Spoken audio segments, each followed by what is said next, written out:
What is the first breed you think of when you hear about a dog attack? I'm going to guess it's probably a pit bull. Growing up, I was taught to believe that pit bulls were dangerous, whether it was through the media or on television shows. Pit bulls were bred to be big and powerful dogs, which makes them an easy target for media. Pit bulls are like every other dog breed and were bred to do something, although they aren't the only breed that attacks people. All dogs can become aggressive, not just pit bulls, depending on how a dog is raised and trained. The history of pit bulls isn't what people today would expect. First, John Baston from Caesar's Way states there's confusion over which breed of dog is actually a pit bull. American Pit Bull Terrier, the Staffordshire Terrier, and at times the Bulldog are included in the definition of a pit bull. Pit bulls used to be America's favorite breed in the early 1900s. During World War I, the country personified itself as a pit bull on Army recruitment posters, and several pit bulls went on to be famous in the American military. One famous pit bull is Sergeant Stubby, the most decorated dog of World War I, who was recognized with capturing a German spy, who Stubby attacked and held until American soldiers took him prisoner. Another famous dog you may recognize from a movie is Petey the dog from The Little Rascals.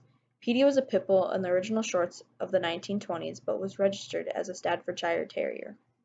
Pit bulls were commonly associated with children like in The Little Rascals as well as with Buster Brown, which was a comic strip character. So how did America's favorite dog breed go from being the most loved to the most dangerous? One thing that changed it all was the comeback of dogfighting in the 80s, despite being illegal in all 50 states, and the pit bull was the dog of choice. Pit bulls were also the preferred guard dog for drug dealers and gangs. After attacks became more common, every single proposed ban of a pit bull became law. Animal control officials called it the most concentrated legal assault on a pit bull they can recall, as well as canine racism.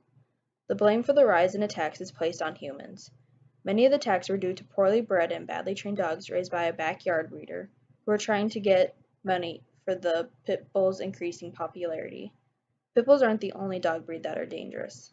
The way any dog behaves is based primarily on how that dog was raised and how it was treated growing up. The reason pit bulls are commonly heard in the news being the cause of an attack is because many owners who have a pit bull train the dog to be aggressive and to protect their property. These owners get pit bulls purely for the reason that they are pit bulls and that people are taught to fear them. Any dog breed can attack a human at any given moment, whether it be a pit bull, a Rottweiler, or a golden retriever. Pit bulls are one of the most lovable breeds if trained properly. An article from One Green Planet titled 5 Common Myths Fuel Wrongful Stigmas Against Pit Bulls gives a few common myths. One is pit bulls have a locking jaw. There is a myth that when pit bulls bite, they lock their jaw, making it nearly impossible for someone to get the dog to stop biting. But there is no evidence that pit bulls can actually lock their jaw. Another is that pit bulls have the strongest bite force of any other breed. Dr. Brady Barr of National Geographic tested the bite force of an American Pit Bull Terrier, a German Shepherd, and a Rottweiler. Of the three, the pit bull had the least bite force.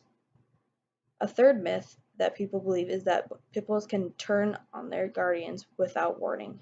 Pit bulls that are raised in a loving and stable environment are capable of being just as successful as any other breed.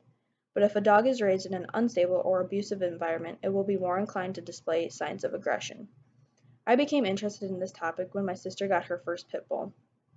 When she first got it, I thought she was crazy because growing up I learned that pit bulls were vicious and dangerous, but as the dog Lola grew up, I realized that it wasn't true for all dogs. After getting Lola, my sister Rainey got another pit bull named Tank. He's your typical looking pit bull. He's very large and muscular, but the only thing that they will attack you with are hugs and kisses.